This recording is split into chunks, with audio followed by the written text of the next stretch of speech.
Là, on va parler d'une application plus précise. Bon, déjà, avant de commencer, je tiens déjà à remercier tous les organisateurs, ceux qui ont bien voulu mettre en place cet événement et, et cette initiative-ci. Donc, euh, aujourd'hui, nous parlons généralement de l'intelligence artificielle. Nous présentons, ça revient de plus en plus dans notre quotidien, dans tout ce qu'on doit partager, que ça soit dans notre travail, que ça soit moins dans ce qu'on fait au quotidien. Nous sommes toujours sur des technologies d'intelligence artificielle. Mais maintenant, comment est-ce que, il revient très souvent, on se pose très souvent la question de savoir comment est-ce qu'on peut utiliser ces interfaces, ces intelligences artificielles pour pouvoir augmenter notre productivité. Donc, aujourd'hui, en fait, j'ai tenu à faire ce talk-ci pour présenter, en fait, comment on a pu mettre en place dans une solution, en fait, dans une application mobile, parce que nous tous aujourd'hui, nous travaillons avec des applications mobiles, nous utilisons des applications mobiles. Comment est-ce qu'on a fait pour mettre en place, en fait, pour mettre en place une intelligence artificielle dans une application mobile, tout en la rendant utile, en fait, à ces différents utilisateurs. Bon, euh, pour moi, je suis Boris Gauthier, pour ceux qui me connaissent, qui me suivent sur les réseaux sociaux. Je suis ingénieur software ainsi ingénieur, donc développement logiciel principalement, et je travaille aussi sur des systèmes d'information et tout. Je développe des applications mobiles et je travaille avec les technologies de Google depuis 2018 aujourd'hui. Donc, j'ai des applications que j'ai eu à déployer, que ce soit sur côté Google ou côté App Store. Donc, pour notre présentation, nous allons aller un peu rapidement. Voici le sommaire, en fait, le sommaire que nous aurons. Donc, dans un premier temps, nous aurons une vue d'ensemble. Enfin, nous aurons une introduction, un contexte. Nous aurons une vue d'ensemble de ce que c'est que GPChat. Ensuite, nous allons voir, quand on parle d'applications modernes boostées à l'intelligence artificielle, à quoi est-ce qu'on veut faire référence. Nous allons voir des cas d'usage, en fait, comment l'IA peut être utile dans une application. Nous allons voir les défis et les solutions et enfin, nous aurons les impacts de l'IA dans l'application. Bon, pour ce qui est ici de l'interruption, déjà dans un premier temps, comme je le disais au départ, il est important ici de savoir que l'intelligence artificielle revient de plus en plus dans notre quotidien. Tout à l'heure, il y a une présentation qui portait sur Copilot, qui mettait justement en avant ces aspects-là. Comment est-ce qu'on peut utiliser cette intelligence artificielle pour pouvoir améliorer, que ce soit notre productivité, ce qu'on a l'habitude de faire au quotidien. Les applications modernes aujourd'hui doivent s'adapter aux croissances des utilisateurs. Comme je dis, il faut vraiment s'adapter au temps, que ce soit dans nos smartphones, que ce soit sur nos bureaux, pour la gestion de nos mails et tout. C'est vraiment des choses qui reviennent de plus en plus. En fait, on parle maintenant d'intelligence artificielle partout. Et l'IA, c'est un levier clé pour améliorer l'expérience utilisateur. Donc ici, en fait, les questions de voir comment est-ce que on peut exploiter en fait l'intelligence artificielle pour pouvoir améliorer l'expérience d'un utilisateur dans une application. Donc, en quoi est-ce que les intelligences artificielles sont importantes dans les applications modernes? Quand il dit application moderne, là, nous sommes sur un cas précis, une application en fait de messagerie. Bon, on verra devant concrètement c'est quoi GPT, mais déjà, l'intelligence artificielle peut nous offrir des réponses rapides et contextuelles parce qu'aujourd'hui, grâce au moteur d'intelligence artificielle, nous pouvons faire des recherches assez rapidement, nous pouvons des recherches rapidement et poussées. Garantir un espace sûr et respectueux, on peut on peut s'adapter aux besoins spécifiques des utilisateurs. Et c'est surtout ça qui est le plus important parce que au final, quand nous mettons un produit en circulation, le plus important, c'est vraiment le besoin de l'utilisateur. Parce que c'est l'utilisateur final, c'est son besoin en fait qui doit être notre priorité. Donc, pour ce qui est de l'application GPChat, en fait, GPChat, c'est une application de messagerie comme nous connaissons WhatsApp aujourd'hui, nous connaissons Telegram, nous connaissons Facebook Messenger. En fait, il y a toutes ces applications de messagerie. GPChat, en fait, de base, c'est une application qui va dans ce sens-là. Sauf que ce que GPChat lui apporte, en fait, c'est que tout ce qu'on a l'habitude de faire dans une application de chat, GPChat s'engage à faire ça, mais en améliorant tout ça avec de l'intelligence artificielle. Ça veut dire que je peux aller sur WhatsApp, j'envoie un message, ça c'est clair. Mais sur GPT aussi, je pourrais envoyer le message là. Mais en plus de ça, je pourrais interagir avec que ce soit des assistants, que ce soit, en fait, quand il dit assistant, il parle des assistants d'intelligence artificielle, que ce soit un assistant d'intelligence artificielle, que ce soit même dans les conversations de groupe, on est capable, on améliore en fait tout ça avec de l'intelligence artificielle. Ça veut dire quoi? Aujourd'hui, par exemple, quand j'entre dans un groupe, si peut-être j'ai loupé 50 messages, j'ai une fonctionnalité dans GPT qui peut me permettre de résumer en fait ces messages-là. Ça veut dire, au lieu peut-être de reprendre encore tout mon temps et de commencer encore à lire, qu'est-ce que tel a dit, qu'est-ce que tel a dit, quand je vais activer en fait cette fonctionnalité-là, l'IA va faire le résumé de tous les messages que j'ai loupés donc depuis la dernière fois que je me suis connecté et ça va me ressortir un résumé en fait pour dire par exemple que X a dit ceci, Y a répondu cela. Donc en fait, et ça ressort vraiment les points importants, les points clés de la conversation, ce que je dois retenir. Et vous voyez qu'une fonctionnalité comme ça, on va dire aussi simple, mais qui peut vraiment être pratique parce que quand je vais arriver pour me connecter peut-être dans un groupe ou une discussion, il y a énormément de messages. Ce n'est pas sûr que je vais toujours lire tous ces messages-là. Et c'est justement dans c'est justement en pensant à ce genre de petites fonctionnalités que nous avons pensé à l'application GPT. Donc, vraiment, fournir des outils et des éléments pour pouvoir faciliter le quotidien de ses utilisateurs. Donc, nous avons une application moderne qui est là pour connecter les individus. Ça donne des réponses intelligentes. Il y a une sécurité et confidentialité parce que tous les échanges que nous mettons dans l'application sont vraiment cryptés. Maintenant, quand on parle d'intelligence artificielle, on parle dans l'application, en fait, il y a une intelligence artificielle que nous avons appelée Anne, donc Anne IA. C'est une intelligence artificielle qui est intégrée pour enrichir l'interaction des utilisateurs. Donc, vous pouvez discuter avec, en fait, l'analyse des émotions ici, c'est pour dire que vous pouvez échanger avec elle en lui passant les tonalités. Ça veut dire que peut-être quand j'ai envie d'avoir une lettre de motivation ou autre, je vais peut-être lui donner une tonalité professionnelle. Donc, je vais peut-être lui poser la question en disant que, OK, j'ai besoin d'avoir une lettre de motivation parce que je vais peut-être postuler à tel poste et tout. Là, j'ai peut-être besoin qu'il soit professionnel parce que, bref, il doit me parler de façon professionnelle, tel qu'un recruteur va prendre la lettre et voir. Tout comme deux fois, je peux vouloir qu'il ait peut-être une tonalité empathique, qu'il ait une tonalité amicale et tout. Ce sont des éléments qu'on peut en fait régler dans notre application. Euh, la compréhension contextuelle, la prévention des comportements nuisibles. Par ici, c'est important en fait d'assurer la sécurité des utilisateurs, donc éviter en fait que les données soient. On a parlé de sécurité aussi tout à l'heure, c'est vraiment très important. Il y a la génération et la explication d'images, le traitement des fichiers audio et PDF. En fait, des petites fonctionnalités comme ça là, qui sont, on va dire, qui sont très utilisées au quotidien, mais pas forcément toujours accessibles. Je prends un exemple simple pour le cas des PDF.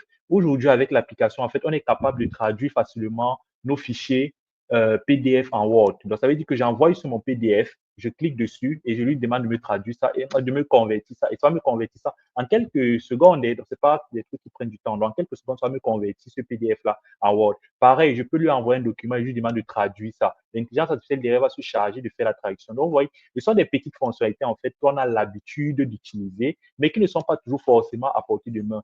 Je sais combien parmi vous ont déjà eu cette requête-là, comme une amie qui vient dire, OK, s'il te plaît, j'ai mon PDF, si j'ai envie de le modifier, mais je ne sais pas comment je vais faire, je ne sais pas quel outil je vais utiliser. Donc, vous voyez, ce genre de petites choses qui peuvent être facilement gérées grâce à GPChat.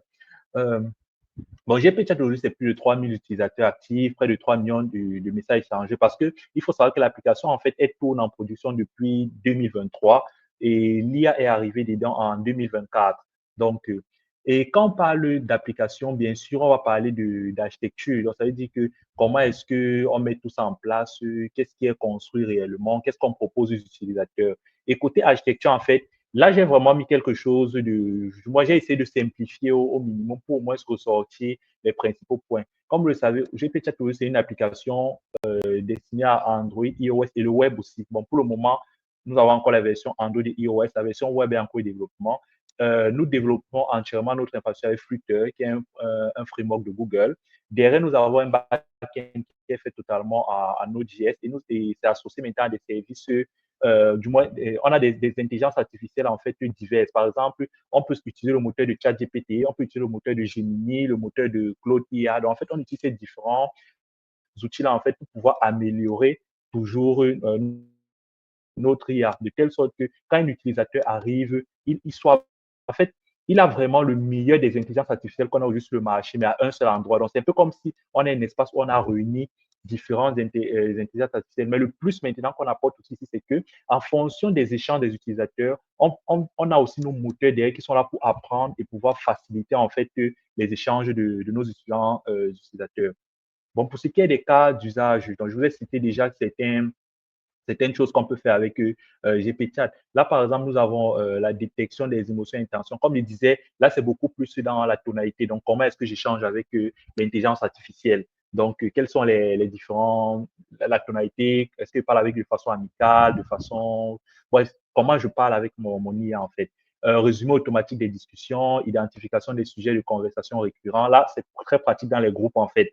Donc, tel groupe parle beaucoup plus de tel sujet et tout, on peut identifier ceci parce que il ne faut pas oublier que c'est aussi une application de messagerie. Donc, derrière, il y a aussi la finalité de connecter des utilisateurs autour de certains sujets bien précis. Donc, en fonction de ce que chacun maîtrise.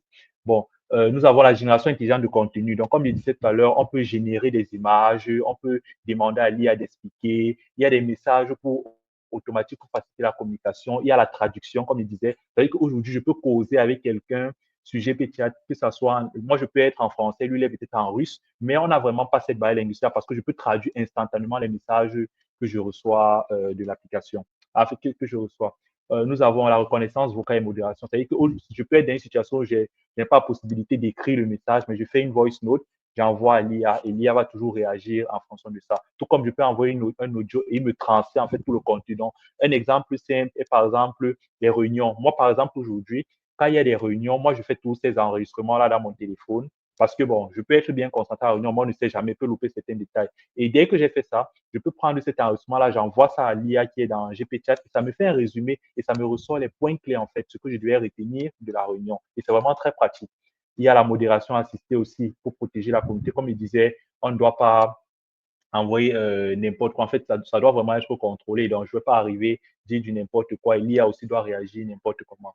Euh, bon, côté cloud, comme je disais, nous avons toute une infrastructure cloud derrière, mais c'est vraiment simple parce que nous avons notre application Node.js dans notre backend qui est derrière, qui reçoit les prompts. Nous avons, on va se connecter en fait aux différentes IA, que ce soit par exemple celle de OpenIA, que ce soit celle de Gemini et tout. Si c'est pour la génération de contenu, c'est euh, l'application, le backend en fait se charge d'analyser les prompts qui sont reçus. Par exemple, s'il faut générer une image, s'il faut analyser un audio, s'il faut retourner sur un contenu textuel, tout ça, ça c'est le travail de l'IA en fait de se charger de cela. Et donc, bon, maintenant, les défis en fait rencontrés, parce qu'il faut savoir que qui dit IA parle aussi de son intégration et de comment l'application doit fonctionner, il doit toujours être fluide pour l'utilisateur. Parce que, comme on dit, la finalité ici, c'est toujours de s'assurer que l'utilisateur final ait l'expérience la plus fluide possible. Donc là, nous avons, euh, côté enjeu technique, en fait, nous avions la gestion de la latence et des coûts. Parce que quand, par exemple, je vais consommer les API de ChatGPT ou bien de Gemini ou bien une autre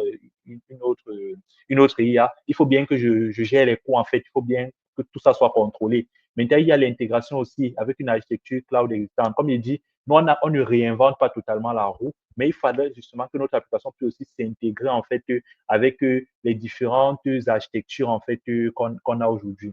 Il y a la sécurité et l'éthique. Donc, on doit pouvoir protéger les données. C'est qu'aujourd'hui, par exemple, tous les messages qui sont envoyés sont chiffrés. Donc, les messages ne sont pas envoyés en clair. On s'assure qu'il y a, bon, ici, une IA équitable pour les utilisateurs, c'est pour dire qu'on n'est pas là vraiment, on va dire quoi, pour prioriser ou peut-être pour donner certains types d'informations à certaines personnes. Non. L'idée est vraiment de pouvoir fournir un service uniforme à tous les utilisateurs. Une optimisation continue. On a la collecte des feedbacks pour améliorer les modèles. On a ici vraiment le point sur les feedbacks est très important parce que c'est grâce à tout ça là que on peut faire évoluer l'intelligence artificielle dans notre application continuellement. On adapte les réponses en fonction du comportement des utilisateurs aussi. Comme je disais, aujourd'hui, si peut-être je suis en train de discuter avec mon IA d'un sujet et peut-être je m'endors, peut-être je stoppe la conversation. Demain, quand il va revenir, il a toujours mon historique en fait. Donc, on continue la conversation comme si on ne s'était jamais arrêté. C'est aussi important parce qu'on a vu que beaucoup d'utilisateurs incitaient vraiment ce point-là. Ils voulaient vraiment pouvoir avoir ce suivi-là, ce que c'est pas forcément toutes les IA qui vont fournir ça. Donc maintenant, Côté impact en fait de l'IA, il y a d'abord l'engagement et la satisfaction des utilisateurs. On a remarqué que depuis l'intégration de l'IA en fait de façon intuitive dans notre application, il y a beaucoup plus d'engagement et les utilisateurs sont beaucoup plus satisfaits et ils interagissent aussi beaucoup plus avec l'application. Il y a une personnalisation avancée parce qu'aujourd'hui, on arrive à gérer facilement l'application, on arrive à ajouter des fonctionnalités vraiment très pratiques, des fonctionnalités simples, comme par exemple, je parlais de la conversion de PDF, la traduction rapide, tous ces éléments-là, en fait, qui font en sorte que les utilisateurs prennent beaucoup plus goût. Et le fait de partir sur une application de messagerie, comme ce que les utilisateurs ont l'habitude de voir, fait en sorte qu'ils n'ont plus besoin de réapprendre de zéro. Il y a la productivité et automatisation. Donc, on réduit les temps de réponse. Par exemple, aujourd'hui, je peux pas. Un exemple concret qu'on prenait, que j'aimais bien prendre, c'était quoi? C'est que je suis un RH aujourd'hui et je recherche des profils pour un poste. Je fais une annonce sur le web, des gens viennent poster leurs différents CV. Moi, je récupère les CV là, en fait, j'envoie ça à mon IA, donc à l'IA de ChatGPT, en IA, avec les différents CV. Et, en fait, j'envoie ça, l'IA va retenir ça. Et quand j'envoie maintenant les différents CV des clients, des candidats, il va analyser ça et me dire en fait si le CV correspond au poste ou pas. Donc là, je n'aurai même pas besoin d'ouvrir le CV et le relire encore en profondeur. Il va me dire par exemple, tel CV correspond, tel CV il manque ceci, tel CV il manque cela et là. Et ça fonctionne très bien. Ce sont des petites fonctionnalités en fait comme ça là. Bon, je dis petit parce que bon, derrière, ce sont des trucs en fait qui sont rapides et faciles à utiliser, mais qui sont vraiment très pratiques. Et on a beaucoup d'autres cas d'utilisation qu'on peut avoir dans ce cas. Donc, je vous ai juste préparé une petite démo en fait ici de, de comment ça fonctionne. Attendez, je ne sais pas si je pourrais mettre ça en grand. Bon, en tout cas, là en fait, ce qu'on peut observer, là je suis dans une discussion simple avec l'IA, donc je pose une question, l'IA réagit en conséquence. Donc, qu'est-ce que je veux? Là, je lui demande maintenant de me générer une image. Donc, je lui envoie un prompt en fait de génération d'image. Ça va me générer une image. Et vous allez voir en fait que le temps de réponse généralement est c'est très court en fait. Donc, ça répond vraiment très rapidement. Donc, je pose la question. Je n'ai pas besoin d'attendre peut-être 5 minutes, 10 minutes. Non, parce que derrière, on fait vraiment un travail pour optimiser cela. Donc, vous voyez, là, il y a la génération d'images. Pareil, je peux lui envoyer une image. Je lui demande de m'analyser ça. Oui, donc là, c'est l'image qui vient de me générer. Ici, maintenant, il y a un autre cas d'utilisation où je prends, oui, bon, pour la tonalité, merci et tout.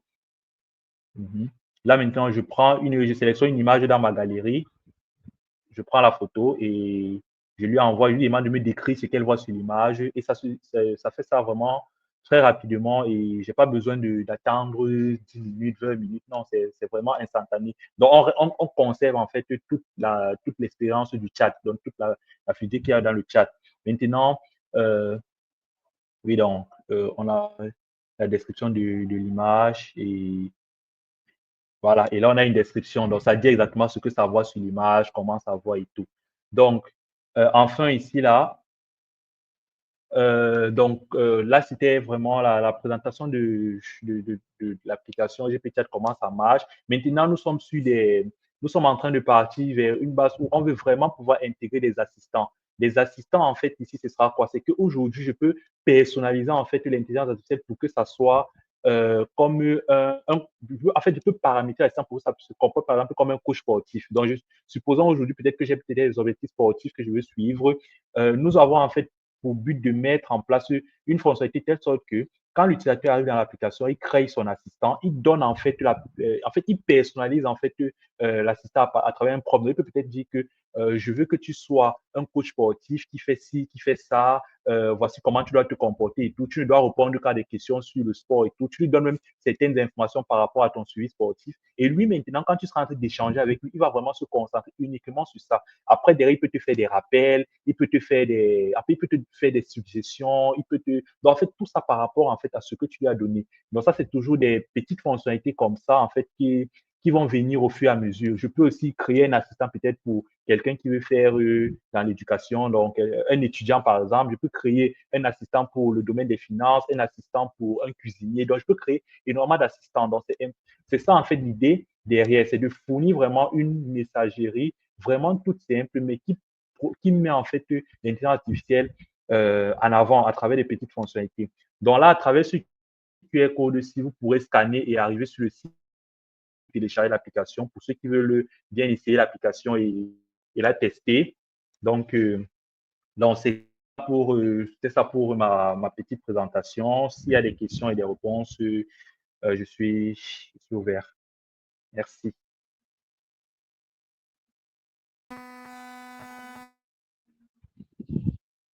That was an exciting presentation. And I believe we have questions. Do we have questions here? Anybody on site with a question for Boris? I would prefer a very hard question. A tough question. Good. Boris, you have a question. Anybody on site with a question for Boris? I would prefer a very hard question. A tough question. Good. Boris, you have a question. OK. J'ai vu la dernière présentation. Autre chat. OK.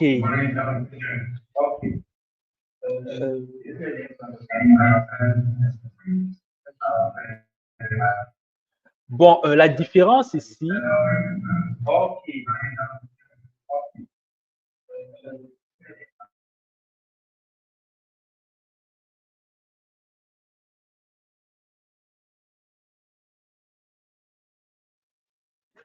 Sorry. Bon, comme je disais, la différence ici, en fait, c'est que notre IA, l'IA qu'on met en fait dans l'application, déjà de un, on ne se limite pas uniquement à un seul modèle. ChatGPT, en fait, je vais dire quoi? C'est pas une sorte de ChatGPT que nous on crée parce que nous on réutilise en fait ChatGPT. Mais ce que nous on fait ici, c'est plutôt de tirer le meilleur en fait de chaque IA. Je prends un exemple simple. Aujourd'hui, par exemple, pour ceux qui ont l'habitude d'utiliser l'intelligence artificielle, bon, moi, de mon expérience personnelle, moi, j'ai remarqué que pour les questions de code, donc en fait, en matière de code, par exemple, quand j'ai envie d'envoyer peut-être du code pour analyse et tout, j'ai remarqué que Claude AI, en fait, c'est une IA aussi, une autre IA que j'utilise. Claude AI, par exemple, est beaucoup plus avancé, du moins me répond beaucoup plus efficacement que ChatGPT pour certains cas. Ça, c'est mon expérience, comme je dis encore. On peut me dire autre chose. Mais en fait, l'idée ici, c'est vraiment de tirer le meilleur de chacune des IA. Ça veut dire que quand on pose en fait la question,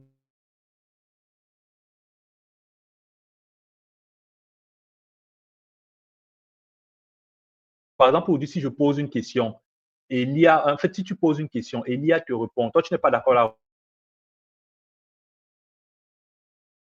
cette réponse-là. Et nous, on va se servir de ça plus tard pour pouvoir améliorer les différentes réponses. Ça veut dire que tu ne pourras pas poser la même question-là deux fois et ça va te répondre mal deux fois. Donc, en fait, c'est un peu ça. Donc, c'est qu'on fait vraiment l'effort de prendre le meilleur des IA pour pouvoir combiner cela et avoir quelque chose qui sera vraiment utile et pratique aux utilisateurs. Donc, c'est un peu ça l'idée derrière. Donc, c'est pas, je ne vais pas dire, on n'essaye pas de créer un chat GPT ou bien quelque chose qui est identique à ChatGPT. Non, on n'a même pas la force ou les ressources pour ça. Mais on essaie plutôt de se servir du meilleur, en fait, de ce que ChatGPT peut proposer, Gemini, Claude IA et tout, et on fait avancer. Bon, quelles sont les limites de ChatGPT? Bon, l'application, en fait, c'est GPChat, tu comprends bien. Bon, côté limite, pour le moment, il y a des choses que ça ne peut pas faire. Donc, aujourd'hui, par exemple, il ne peut pas encore. Bon, en fait, j'ai cité ce qu'on essaye de faire plus tard, mais il veut dire, comme toutes les IA, nous avons des limites. Donc, on ne peut pas, je dis, on ne va pas pouvoir tout faire. Par exemple, je ne vais pas lui envoyer peut-être, je ne vais pas lui demander, par exemple, de me rédiger un mémoire de fin d'études en lui donnant le thème et lui va me rédiger tout ça. Non, c'est pas ça l'idée. Mais par contre, il peut m'aider. Ça veut dire que je suis, par exemple, en train de rédiger mon mémoire, point par point, en fait, il m'aide. Par exemple, en introduction, qu'est-ce que je veux faire? Comment est-ce que je veux mettre ça en place? Comment est-ce que je peux avoir une introduction qui va dans ce sens aussi et tout? Là, il va m'aider. Et à la fin, on va dire quoi, en mélangeant en fait tout ça, parce que comme il dit, il ne perd pas l'historique de la conversation. En mélangeant en fait tous ces éléments-là, il peut me fournir en fait une sorte d'ébauche de mémoire et tout. Mais c'est pas que je vais lui dire, génère-moi ce mémoire, s'il va faire. Non. Et aussi, il y a des limites, par exemple, dans la génération de contenu. Il ne va pas tout générer ce que vous allez demander. Il est capable d'avoir des générations assez avancées, mais pour des raisons d'éthique, des raisons de sécurité et tout, vous n'allez pas lui demander de générer certaines choses et il va le faire. Donc, pour l'autre, ChatGPT peut-tu remplacer un humain dans certains métiers? Bon, remplacer l'humain, moi, je ne dirais pas ça. En fait, généralement, ça, c'est une question même qu'on me pose très souvent, quand on me parle des intelligences artificielles et tout. C'est bien beau, mais moi, je n'aime pas dire que l'intelligence artificielle va remplacer l'humain. Pour moi, en fait, l'intelligence artificielle doit plutôt être vue comme un complément au travail. Moi, par exemple, aujourd'hui, quand je travaille donc, au quotidien, quand je suis en entreprise et tout, moi, le fait d'utiliser l'intelligence artificielle, ça me fait gagner beaucoup plus en temps, mais ça ne me remplace pas. Donc, c'est que, par exemple, il y a des tâches que j'ai l'habitude de faire qui pourraient me prendre du temps avant, mais aujourd'hui, grâce aux IA, ça me permet de pouvoir accélérer dessus. Mais par contre, la réponse que l'IA me donne, si déjà je ne sais pas ce que je veux faire ou peut-être ce que je veux mettre en place, c'est clair que je vais partir copier ce comme un automate, je vais mettre, et c'est pas sûr que ça va matcher avec que dans certains cas, généralement, même quand ça me donne une réponse, moi, je retravaille encore cette réponse-là pour avoir le contenu que je veux. Donc, c'est pour ça que moi, je n'aime pas trop entrer dans le débat de l'IA va remplacer l'humain, parce que pour moi, c'est pas ça, en fait. C'est que l'IA doit plus être vu comme un complément pour l'humain. Ça ne doit pas être vu comme quelque chose qui va venir faire en sorte que l'humain, lui, ne travaille plus. Donc, j'espère que ça répond à la question. Okay. So, thank you for the questions online. So we have some questions on site. So we'll take 2 questions on site. Who is going next? We take the lady first.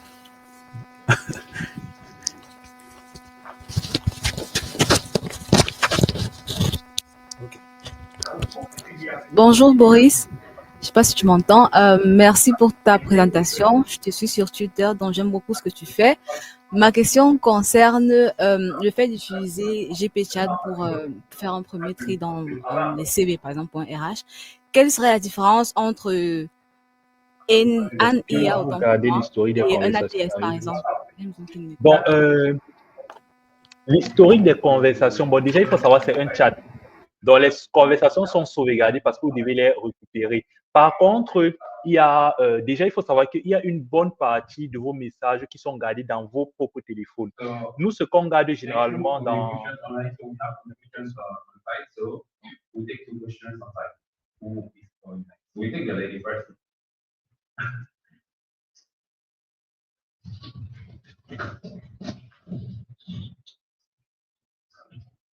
Bonjour Boris, je ne sais pas si tu m'entends.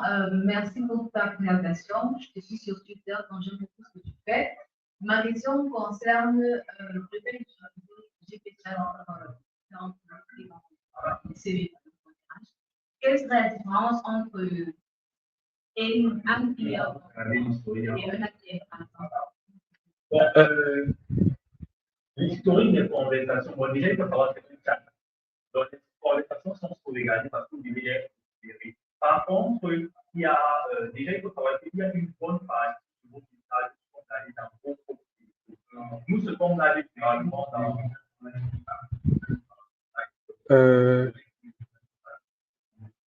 la question, la différence entre NIA et, j'ai pas suivi la fin de la question, s'il vous plaît.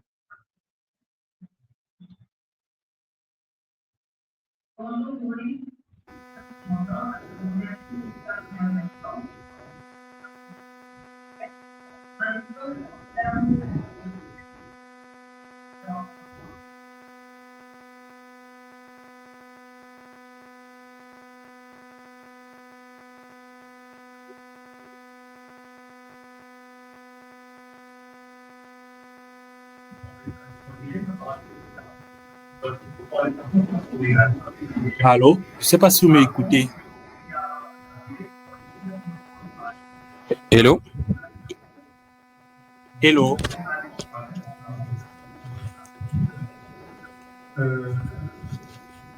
Hello? Je ne sais pas si vous m'écoutez. Donc, du coup, elle a dit la différence entre une IA et un ATS. Ah, Je l'ai compris.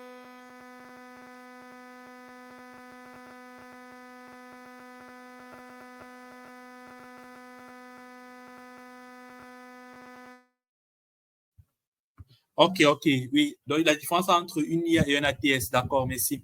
En fait, la différence ici, bon, déjà, l'IA ne va pas remplacer. Pour moi, je ne vois pas l'IA et l'ATS comme des applications qui sont censées on va dire quoi, se marcher dessus. Pour moi, l'IA a plutôt quelque chose pour augmenter les ATS à possibilité. Là, j'ai pris un exemple tout à l'heure avec la recherche des CV. Donc, en fait, comment je peux gagner en temps pour rechercher, par exemple, des profils écrits. C'est-à-dire, je donne des prompts, en fait, à mon IA et ça commence justement à faire des recherches, en fait, pour moi. Donc, ça veut dire que ça améliore, ça me fait gagner en productivité. Donc, je lui ai dit, en fait, que voici les profils que je cherche. Dès que lui envoie un CV, lui l'analyse, par exemple, ça, et derrière, il va, par exemple, voir que, bon, ce CV-ci correspond au profil que je cherche, ça ne correspond pas, ainsi de suite. Donc, pour moi, l'IA est plus là pour améliorer. Donc, c'est pas là pour faire concurrence. Donc, les ATS ont toujours leur rôle, ça va toujours fonctionner, mais on peut encore les rendre beaucoup plus pratiques avec les intelligences artificielles.